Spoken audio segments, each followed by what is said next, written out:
You know, the truth is the truth. It cannot be anything else. If you don't stand up for the truth, you will fall away with everyone else. Pontius Pilate, did just that. He didn't stand up for the truth. He chose to sit on the fence. Will you see him in heaven? Will you be in heaven? Good morning, good afternoon, good evening, good night, good day to you. That's depending where you are in the world. Sabbath blessings, one and all. It is a Friday evening after sunset. We're doing a nighttime devotion from the devotional Christ Triumphant. The title today, like Pilate, we condemn Christ by our silence. John 19:10 and 11. Knowest thou not that I have power to crucify thee, and have power to release thee?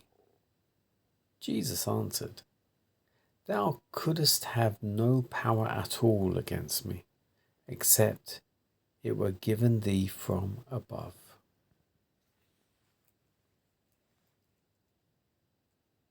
Before the judgment seat, Christ stands bound as a prisoner.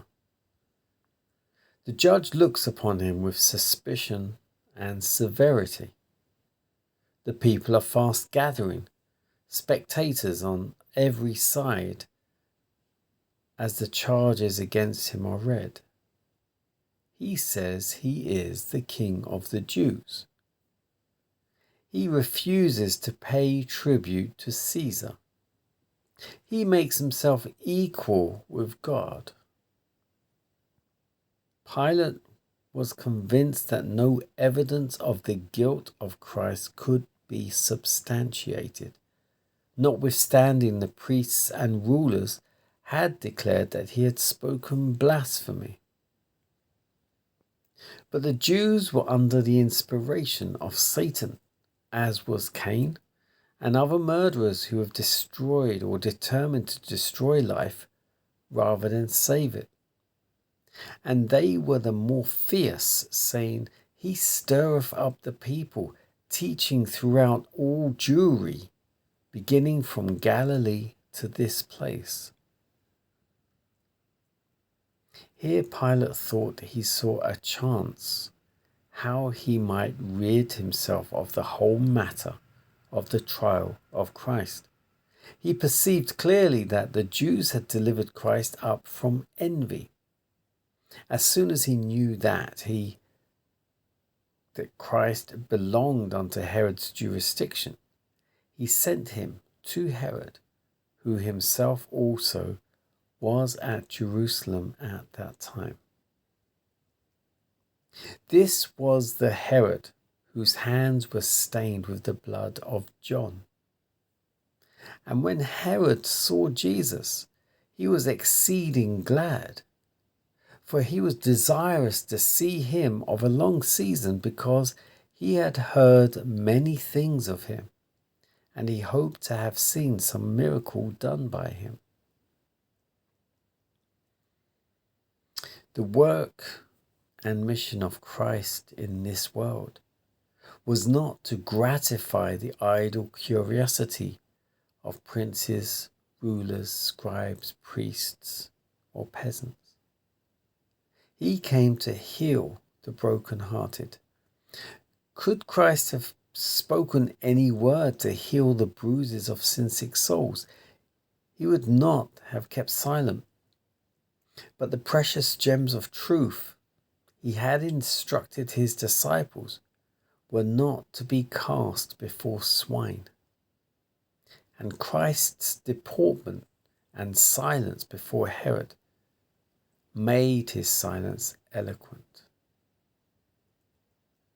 The Jewish people had brought their long-looked-for Messiah for condemnation to the power which they themselves were in bondage. They sought to obtain the condemnation of the Prince of Life, the only one who could deliver them from their bondage. The title again, like Pilate, we condemn Christ by our silence.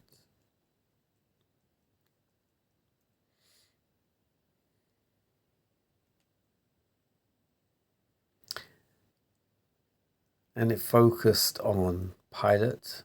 Pilate had the power to release him, but he didn't want to seem unpopular. So rather than condemn him or release him, he referred him to Herod. Herod, on the other hand, was only looking forward to seeing him because he looked at him as some form of magician, I would guess, because he could work miracles, and that's what he was looking to be entertained with. Other than that, Herod wasn't interested. Herod didn't care. Herod had just delivered the head of John the Baptist.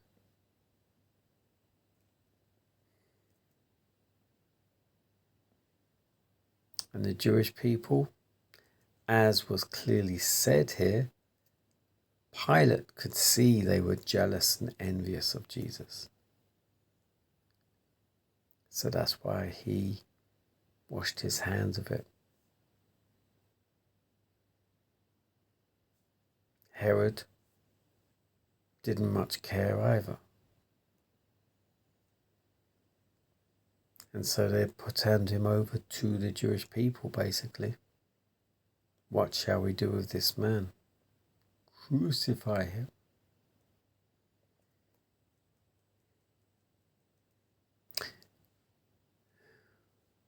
We are all like Pilate and Herod. Many a time when we know we have to stand up for good, stand up for what is the truth, we sidestep it if we're able to. Because we don't want to look bad, we don't want to lose friends or be seen as bad by someone, and we don't want to stand out on our own because everyone else doesn't believe. But by us making this choice, we don't believe either. Are we disciples of the Christ? Or are we like the Jews, scared to look different, to be different, to stand out?